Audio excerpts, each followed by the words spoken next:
Hello, Lisa here.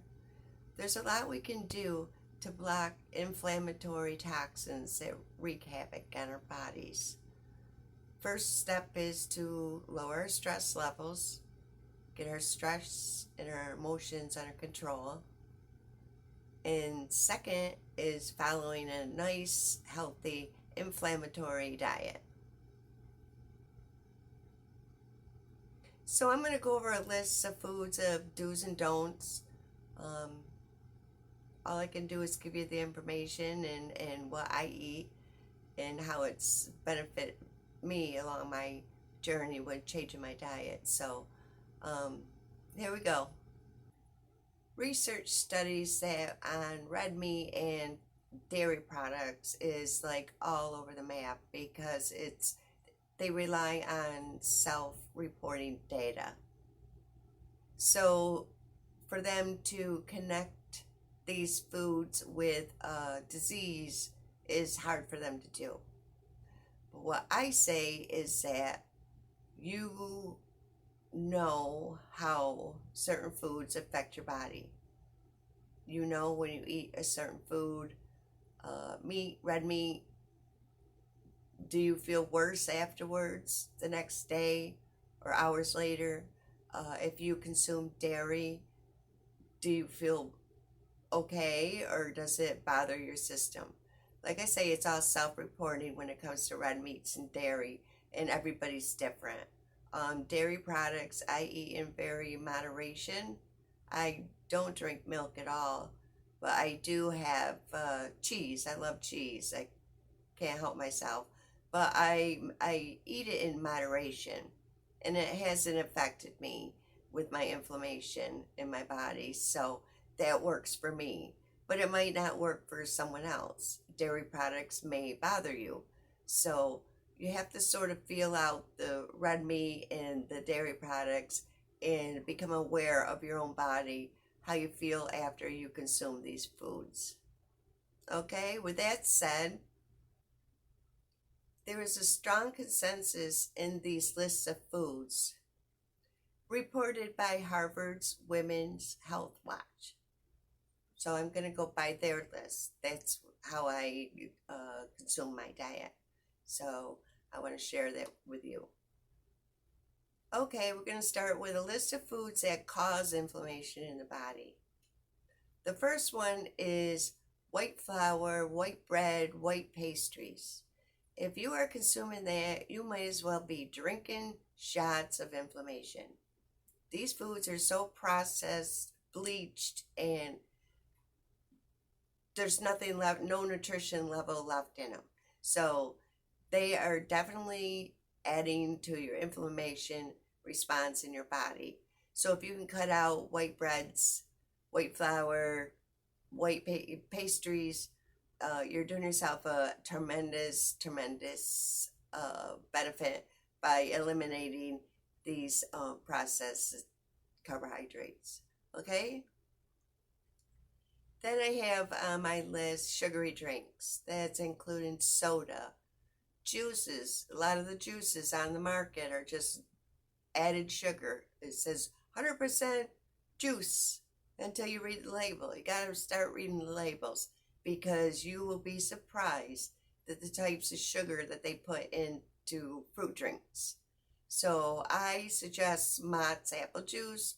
There's absolutely zero added sugar. Gatorades, Powerades, them type of drinks are loaded with extra sugar. So make sure you read the labels and make wise choices because the last thing you want to do is fill your body with sugar. So if you eat a lot of sugar and your autoimmune disease is flaring up, that may be a very possible good reason why it's doing so. Dry fruits in the bags that you buy at the store. Look at the labels. One day my sister gave me, I was at her house and I was leaving and I was like, I'm starving. And she handed me this bag and she had a grocery bag. She pulled out this package of pineapple, dried pineapple. And I was like, oh my God, this is delicious. And I ate like almost the whole bag. And pineapple's sweet anyway, so I didn't pay much attention. Afterwards, I like turned the label around when I stopped and read the label, and I was like, oh my gosh, there was like 29 grams of sugar. And that was in just so many pieces that were in, for the serving size in the bag. And I ate almost the whole bag. I was like, oh my gosh, I felt ill and sick for 2 days. The sugar did not agree with me at all. Not at all. So you definitely want to check the labels on dried fruits. The best thing you could do is get a dehydrator and make your own. Your banana chips, apple crisp, whatever. Make your own. And they're delicious. They're 10 times more delicious, and they're very nutritious. So, and it gives you something sweet to chew on. Check the labels of your yogurt, cereals, um, like I said, granola bars or protein bars. Check the labels. They are loaded with sugar. There are some out there that are not, but you have to find the right ones for you. So make sure you read the labels on that, okay? White rice is another one. It's a processed product. So there's plenty different types of rices out there that you can consume that are healthy for you. So if you can, eliminate white rice. And according to the Women's Heart Association, women should only have like 25 grams of sugar a day. That's if you consume sugar and you don't have inflammatory issues. So keep that in mind too. Processed meats, sausage, hot dogs, bacon, French fries, fried foods in general. Now we have air fryers.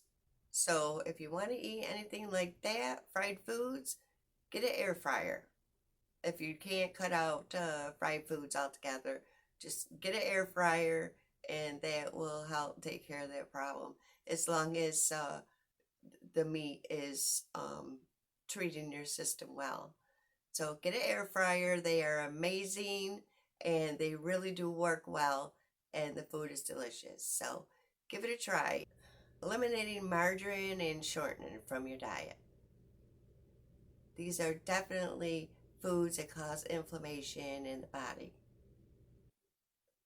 Now let's go on to the list of foods that eliminate inflammation in the body. Olive oil in moderation, leafy green foods,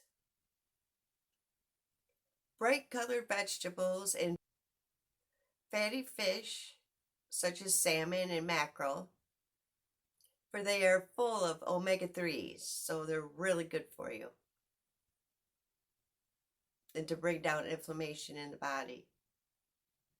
Warm green tea and raw honey.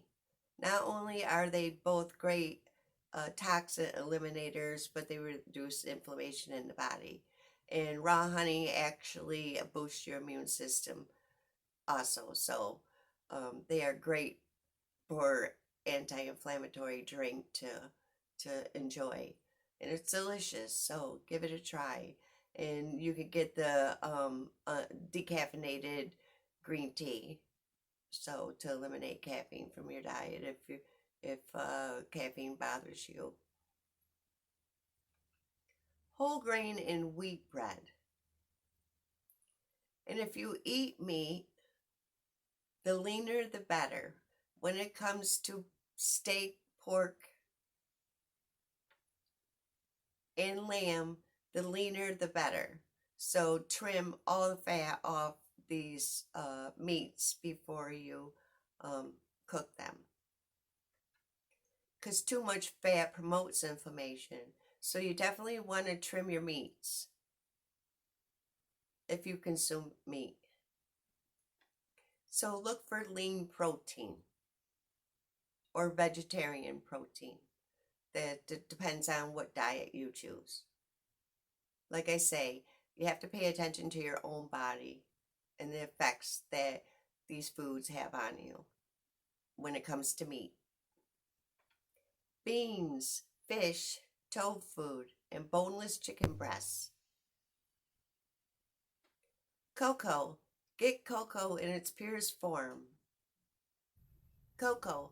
Cocoa has flavonoids, which are nutrients that curb inflammation. Avoid eating cocoa in processed foods such as cookies and muffins and other things like that. You want to find cocoa in its purest form.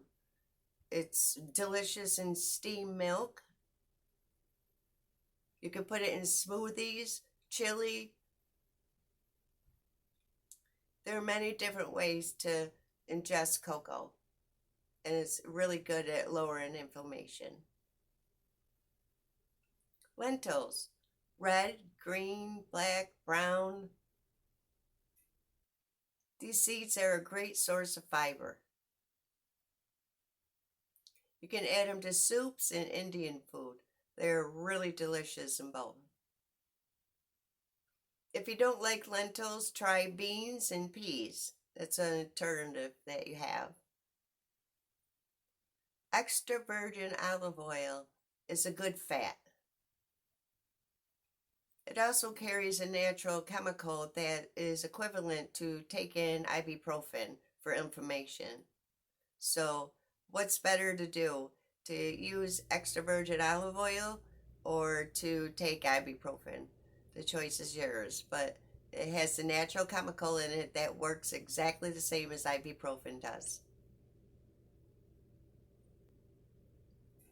Nuts, avocados, and olives are other good fats that you can enjoy in moderation.